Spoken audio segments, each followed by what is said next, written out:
Hello, this is Chris Evans. I'm the Secretary of the Brain Research Association, and I've also supplied this extract from my interview with Noam Chomsky, which I did at MIT last year. The idea of doing these tapes came to me when I myself was interviewed about my own work, and I felt that it would be really interesting if one could have cassette interviews or discussions done by scientists for scientists. Well, thanks very much. I hope you'll find this interesting. Professor Chomsky, many people assume that there are three, as you put it actually, I think three models for the description of language. A finite state grammar, what you call a phrase structure grammar, and your rather dramatic development, the transformational grammar. And these are the kind of things which lots of people find rather difficult to get clear in their minds. Could you say something about the three types of grammar, how they work, as it were, where they interact, and so on and so forth? Yes, I will. We first have to recognize that this is a discussion that has to do with intellectual issues that were alive in the 1950s. By now there are different alternatives that are under live consideration. Finite state grammar is the kind of system that would result from the most sophisticated psychological models of perception and production that one can imagine on the basis of the concepts of habit or habit structure or stimulus and response and so on. The idea is that the system, let's say the mind, has a finite set of possible configurations, which is certainly true, that it accepts linguistic material one symbol at a time, which again is true, and that as it accepts a particular linguistic symbol, as a sentence is produced, let's say the first symbol and the second symbol and so on are accepted by this system, and each time that the system is activated by a new symbol which appears, and it moves into a new state, and finally it ends up if it ends up in some terminal state, designated terminal state, then it has accepted the sequence as a sentence, and let's say has understood it or perceived it. And there's no doubt that one ought to be able to describe any perceptual model in these terms for a finite device. The question, however, was whether the actual knowledge of language that the mind possesses is entirely representable in terms of such a device. And while there was a belief that that was true in the 1950s, it can be demonstrated that that is not true, and there's certainly no paradox or problem in that. So I think that finite state models have virtually lost their interest as models for grammar, and in fact I know of no one who studies them. You're basically a linguist, philosopher and mathematician as well. I suppose one needs to be those three things, really, or at least one needs to be a mathematician and a philosopher to be a good linguist, perhaps. And yet you've had some very productive work with psychologists, in particular George Miller. How did you first come to work with a psychologist at a time when linguists and psychologists were considered to be absolutely poles apart? Well, I think George Miller and I found that our thoughts were moving along more or less parallel tracks in the mid-1950s. As I recall, we must have begun talking seriously together and then working together by about 1956 or so.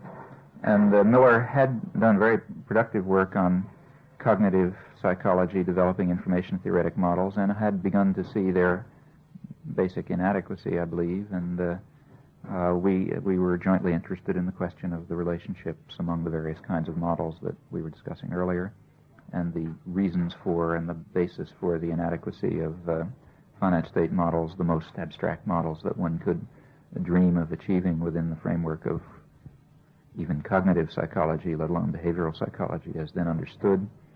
And we then went on to investigate jointly both the mathematical properties of some of these more complicated systems and also the possible implications for psycholinguistics, a field of which he is very much the grand master, the implications from the hypothesis that these more abstract and complex models play a fundamental and central role in knowledge of language and hence in performance. Several things that you were saying must have seemed absolutely anathema to the psychologists of the 40s and the 50s. In first, I think the notion of there being a universal grammar, which is one of your important hypotheses, a grammar that's constant for every type of human being. And secondly, the idea that the basis of this grammar must somehow be inherited and passed over. Now, in many ways, these ideas perhaps don't seem quite so shocking now in the 70s as they did then. But I think it's worth trying to find out exactly what you are saying about the carryover of, first of all, the universal grammar. Do you still feel that such a grammar is constant and present in all human beings? Well, I think there can be no doubt among rational people that there is a very rich and complicated innate structure that permits us to acquire these highly articulated, very specific, extremely rich systems of knowledge, such as knowledge of language, on the basis of the highly degenerate information that's presented to us as language learners or learners of anything else for that matter. The only question is, what is the nature of this innate system? And here I think one can very roughly distinguish two major tendencies, two major beliefs, which have a long tradition of controversy and conflict.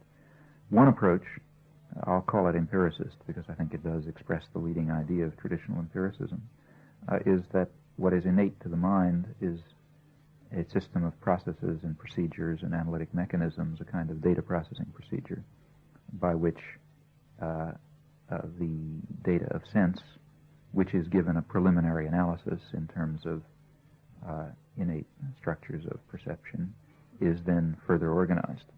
So, for example, when Hume says that that part of our knowledge which comes to us from the original hand of nature is simply the animal instinct of induction, and that everything else is simply matter-forming associations, he's describing what we might think of as a kind of primitive data processing procedure, speaking of innate knowledge, incidentally, I think quite properly.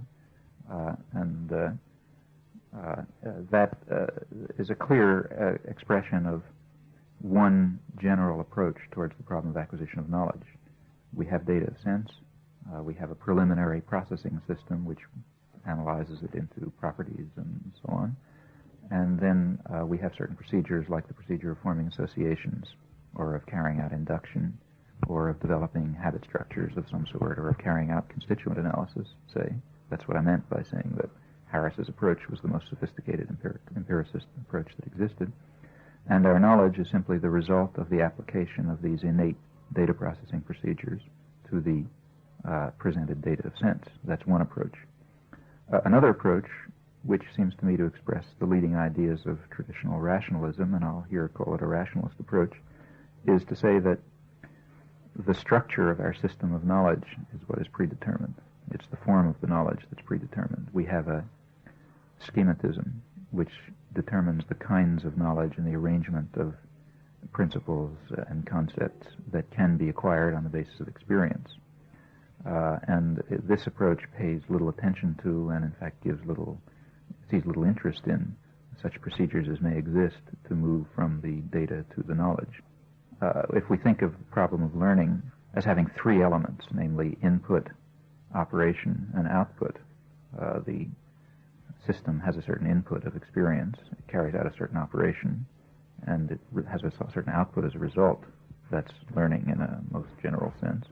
The empiricist approach, it takes the position that it's the procedure, it's the operation that is innate and is of fundamental importance, and the output is anything that procedure determines when it is applied to data. So if you think of learning as a sort of a function mapping input into output, it's the function that's of interest to the empiricists. The rationalist, on the other hand, is saying the function isn't of much interest, the operation. Rather, it's the output that is of interest, and the output is very sharply constrained.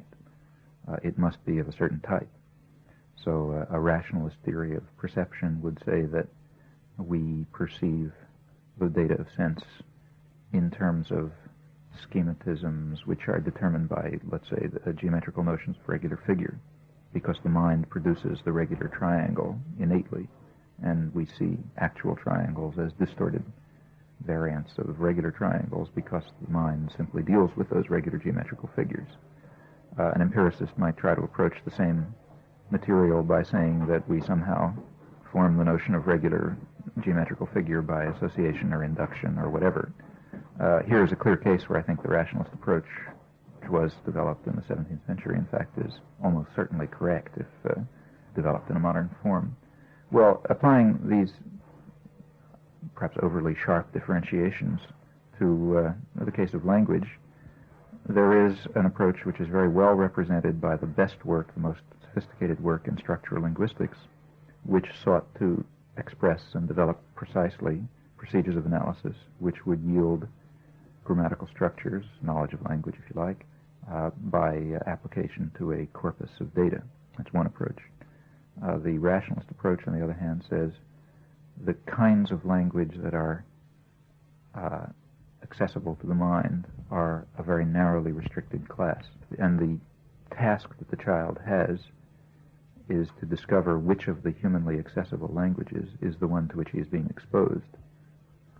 On the empiricist grounds, what the child would be asking is this. He would say, well, I have this data of sense. Now, what kind of associations can I form, and what kind of habits can I construct, and so on and so forth, not consciously, of course. On the rationalist approach, the child is more or less asking, I have this data of sense. Which of the possible languages is this a specimen of? Is it a specimen of Japanese? No, because it doesn't fit the principles of Japanese. It is a specimen of English? Well, maybe. Okay, let's assume that it is. If it is, I know English. And if that hypothesis is confirmed, he then uses the knowledge of English, which now knowledge of English under this approach may not be related to the data of English by any kind of procedure of analysis at all. In fact, if our original schematism, our universal grammar, is narrow and restricted enough, then very small amounts of data may be sufficient to select among the several grammars which are potentially available for this subject matter, and to tell us, yes, I'm hearing English, so therefore I know that I can use English from now on.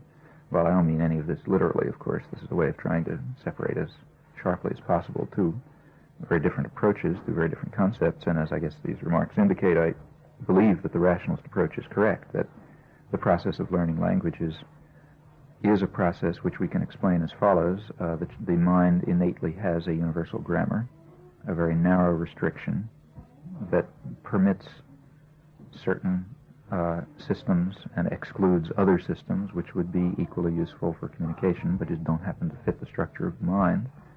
And the task of learning is to discover which of the possible systems is the one to which the child is being exposed.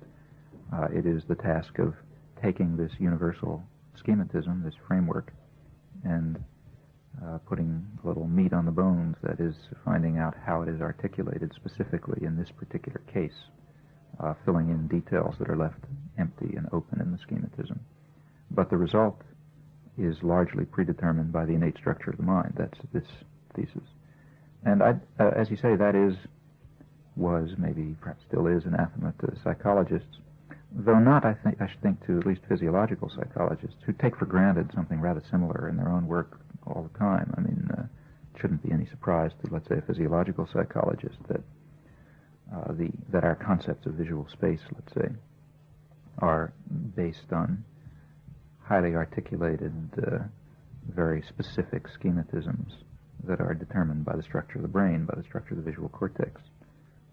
I think it would be a rare physiological psychologist these days who would believe that our interpretation of visual space is developed by long procedures of association and conditioning. In fact, what he would expect to find, and what we do find, is very specific structures that are put into operation on the occasion of experience, but that have the character that they do because that's the way our brain is. I mean, if we were a different organism, we'd do it differently. And I don't see any reason to suppose that the case of language, or for that matter any other cognitive system, is any different. In fact, it's striking that the traditional, I think dogma is the right word, the traditional dogma of psychology, that the mind is an unstructured system,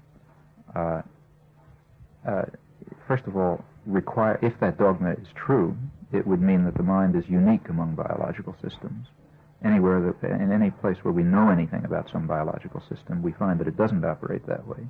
Rather, it has its very specific, predetermined structure, which it develops, of course, through interaction with the environment, but a great deal of which, in fact, a fundamental part of which, is predetermined by the nature of that system. And there's, as far as I can see, no reason to expect in advance that the mind, the human mind, is in any way different than the known types of biological systems. Nor do we find that it is. Where we begin to understand anything, we find that it does have unique and specific properties. in the areas where we understand nothing.